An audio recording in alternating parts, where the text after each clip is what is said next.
Billy with Gilbert Travels here. Today I am in Newark International Airport to wrap up my domestic premium economy challenge series with United Airlines. As a reminder, this series is showing what the US big three airlines are doing when they fly their premium economy class equipped aircraft here in the States.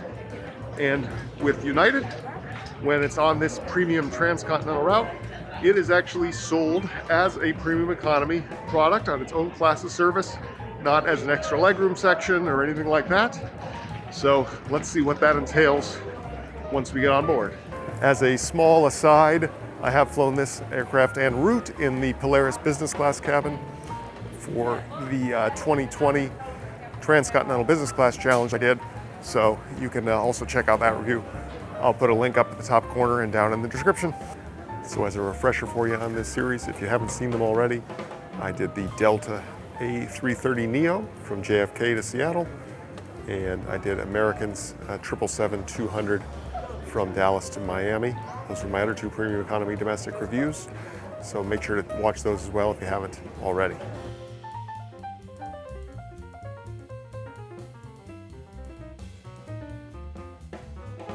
Today we board this flagship in United's fleet and cross over to the far aisle as we make our way through business class to the 24-seat Premium Plus cabin, with 3 rows in a 2-4-2 configuration.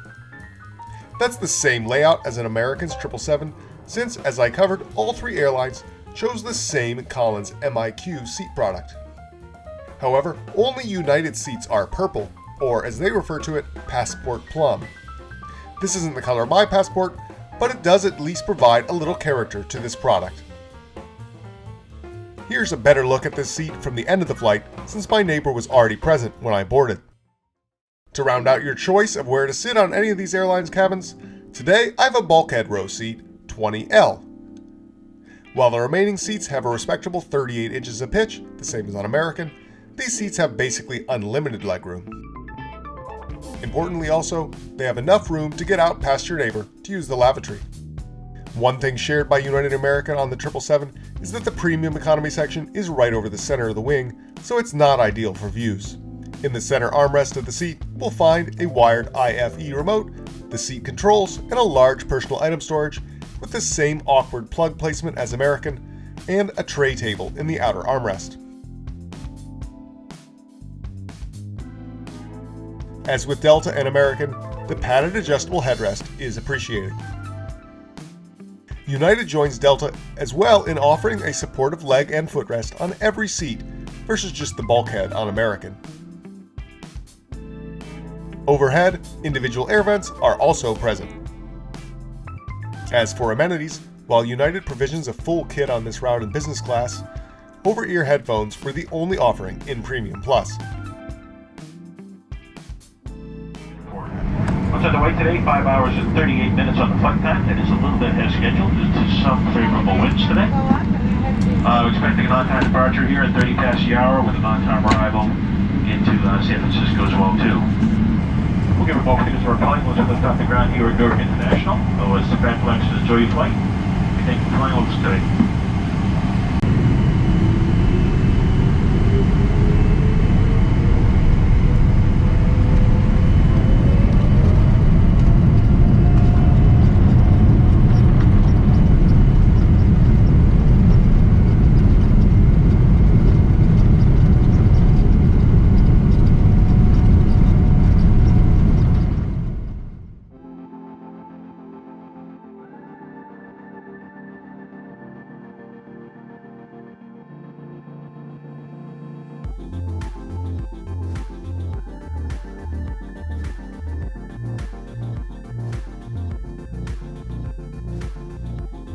As we start our transcontinental journey today, let's have a look at one feature unique to the bulkhead row on this product.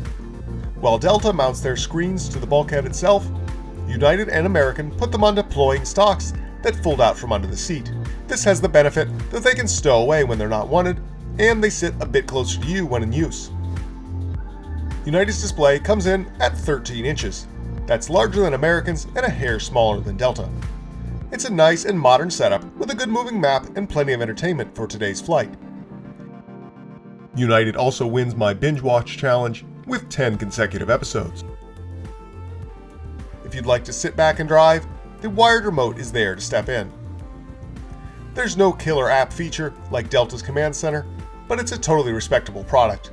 What's better than respectable is the full flight Wi-Fi, which was available for just $8. That's fully less than half of Delta's most affordable option for full coverage on the same length of flight. Bargain price Wi-Fi is thankfully a trend more airlines are moving towards. Now it's time for today's service, and while pre-orders are not currently offered, this flight is advertised as including lunch. So out comes our tray table, and here comes that tray. The choices today were a butternut squash risotto or chicken. No printed menus or further elaboration were provided, so I went with the pasta. Here, what you are offered is 100% identical to the food from Polaris Business.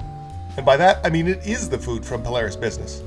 Complete with a cold salad, hot main, warm pretzel roll, dessert, and a real napkin and metal cutlery. This really stands apart from our other two entries in this challenge, who only serve dry snacks. Alcohol, including spirits, is also included in Premium Plus, which is shared across all three products. I'm so glad to see United embracing the concept of serving a real meal in domestic premium economy.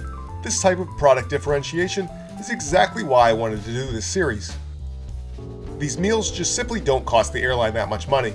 They're already catered for the larger business class cabin, so it just doesn't seem that unreasonable to offer them here as well.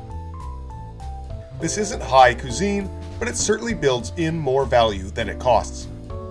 Further kudos to United for also having returned to selling real food with hot options, even back in economy on these longer flights. Off then for a quick visit to the lavatory, which is shared with economy, but at least it's right in the rear of our premium economy cabin. Then we return to the seat and discuss today's booking. I could have purchased today's flight all the way from Miami through Seattle, however that would have almost doubled the cost of the total journey just to have one leg actually in premium economy. I considered parting with 42,700 United miles instead, then I found that by breaking out the legs of the trip, booking just the seat I wanted on this flight was $444. That's still over double economy, but it's well under what I would have paid for the pleasure on the larger itinerary. I was offered the chance to add in United Club access for $50 at checkout, but I didn't want to include any lounges in this review series since they're not included in any of the tickets purchased. I do think $444 on this route is probably about the most I would consider paying, but with planes filling up to capacity again this summer, the extra space and the full service is definitely worth considering. Upgrading to Polaris Business would have been a healthy $778 additional, and I just don't see spending that much more to be able to lay down and have a pillow and blanket. For today's flight, this was really a sweet spot. One thing I was really not expecting for a domestic flight was a pre-landing meal.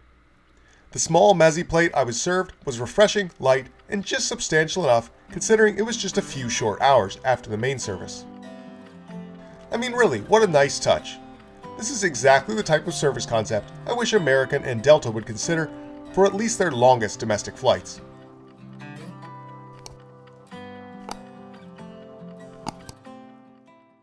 Ladies and gentlemen, flight deck, this is your captain. Progress update for you here. 200 miles to the east-southeast of San Francisco International Airport here. As you see, we're starting the descent here. Within a couple more minutes, we'll be starting a larger descent for arrival and landing. So with that seatbelt sign, we'll be coming back on. We'd like to take this opportunity to thank you for flying with us today. We hope you enjoyed your flight. We hope you have a nice day here from San Francisco. We're even proud to have a destination we take you today. Thanks again. Have a great evening.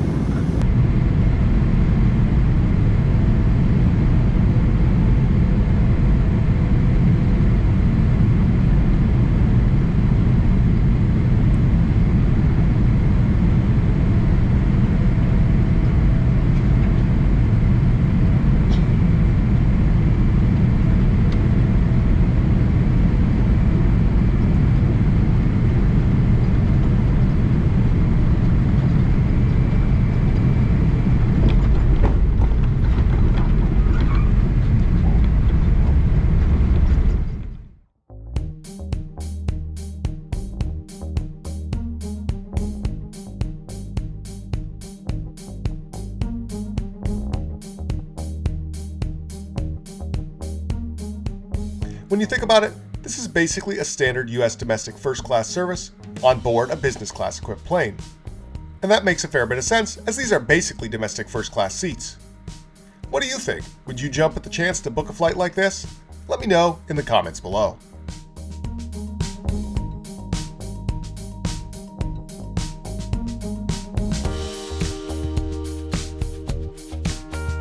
So that was United Premium Plus, their premium economy product. And it's nice to see at least one U.S. airline actually utilizing the full, somewhat full anyway, potential of a premium economy product on a domestic flight. That was a good, healthy meal, and I was really nice surprised to also get that pre-landing snack as well. You know, it's not quite a full service, there's no amenity kit or bedding, but really other than that, it's not a lot different than what you'd expect on a true international long haul in that seat. So very nice job, United, on that. So I hope you enjoyed coming along for this series comparing these three airlines and their premium economy products. I look forward to bringing you even more reviews in this coming year. Billy with Gilbert Travels here. I will see you on my next flight. Please remember to like, comment, and if you haven't already, please do subscribe and hit that notification bell so you can be made aware first when more content is available. As always, thanks for watching.